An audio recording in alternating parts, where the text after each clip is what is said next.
Chapter 23 The Ebb-tide Runs. The Coracle, as I had ample reason to know before I was done with her, was a very safe boat for a person of my height and weight, both buoyant and clever in a sea way, but she was the most cross-grained, lopsided craft to manage. Do as you pleased, she always made more leeway than anything else, and turning round and round was the manoeuvre she was best at. Even Ben Gunn himself has admitted that she was queer to handle till you knew her way. Certainly I did not know her way. She turned in every direction but the one I was bound to go. The most part of the time we were broadside on, and I am very sure I should never have made the ship at all but for the tide. By good fortune, paddle as I pleased, the tide was still sweeping me down, and there lay the Hispaniola right in the fairway, hardly to be missed. First she loomed before me like a blot of something yet blacker than darkness. Then her spars and hull began to take shape, and the next moment, as it seemed, for the further I went the brisker grew the current of the ebb, I was alongside of her hawser and had laid hold. The hawser was as taut as a bowstring, and the current so strong she pulled upon her anchor. All round the hull in the blackness the rippling current bubbled and chattered like a little mountain stream. One cut with my sea gully and the Hispaniola would go humming down the tide. So far so good, but it next occurred to my recollection that a taut hawser suddenly cut is a thing as dangerous as a kicking horse.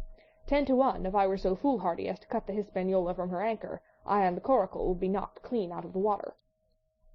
This brought me to a full stop, and if fortune had not again particularly favoured me, I should have had to abandon my design. But the light airs which had begun blowing from the southeast and south had hauled me round after nightfall into the southwest. Just while I was meditating, a puff came, caught the Hispaniola, and forced her up into the current, and to my great joy I felt the hawser slacken in my grip, and the hand by which I held it dip for a second under water.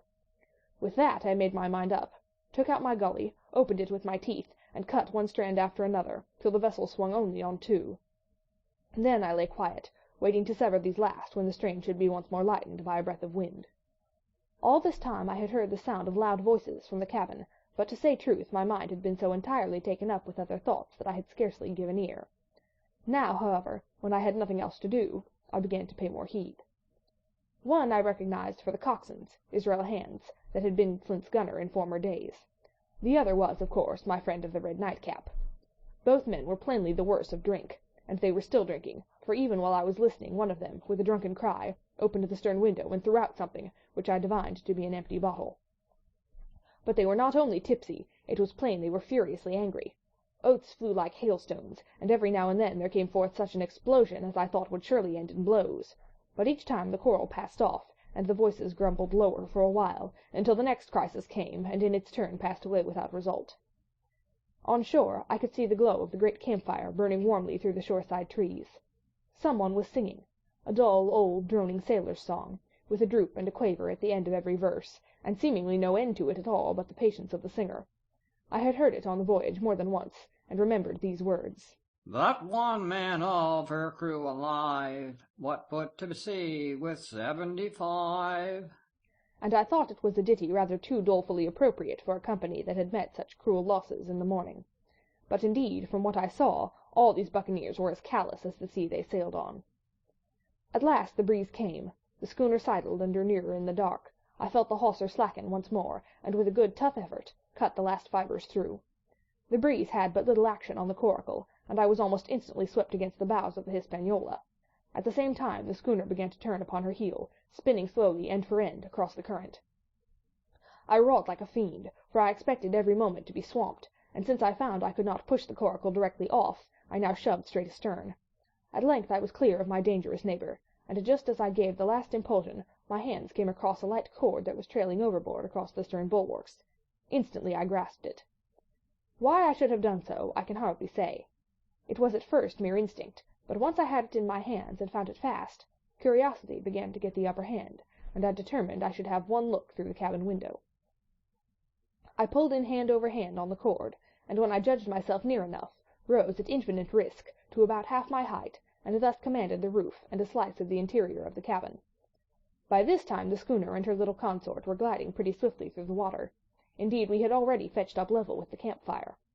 The ship was talking, as sailors say, loudly, treading the innumerable ripples, with an incessant weltering splash, and until I got my eye above the window-sill I could not comprehend why the watchman had taken no alarm. One glance, however, was sufficient, and it was only one glance that I durst take from that unsteady skiff. It showed me Hans and his companion locked together in deadly wrestle, each with a hand upon the other's throat. I dropped upon the thwart again, none too soon, for I was near overboard. I could see nothing for the moment but these two furious and crimson faces swaying together under the smoky lamp, and I shut my eyes to let them grow once more familiar with the darkness. The endless ballad had come to an end at last, and the whole diminished company about the campfire had broken into the chorus I had heard so often. 15 men on the dead man's chest, yo-ho-ho and a bottle of rum. Drink and the devil had gone for the rest, yo-ho-ho and a bottle of rum. I was just thinking how busy Drink and the devil were at that very moment in the cabin of the Hispaniola, when I was surprised by a sudden lurch of the coracle. At the same moment she yawned sharply, and seemed to change her course. The speed in the meantime had strangely increased. I opened my eyes at once. All round me were little ripples, combing over with a sharp, bristling sound, and slightly phosphorescent. The Hispaniola herself, a few yards in whose wake I was still being whirled along, seemed to stagger in her course, and I saw her spars toss a little against the blackness of the night. Nay, as I looked longer, I made sure she was also wheeling to the southward. I glanced over my shoulder, and my heart jumped against my ribs. There, right behind me, was the glow of the campfire.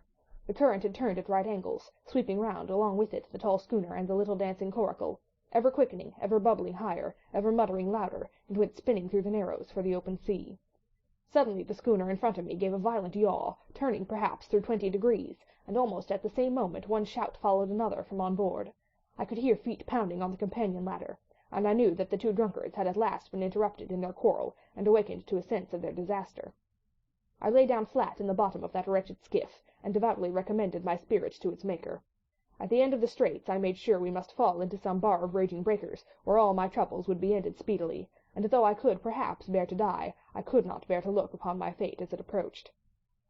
So I must have lain for hours, continually beaten to and fro upon the billows, now and again wetted with flying sprays, and never ceasing to expect death at the next plunge.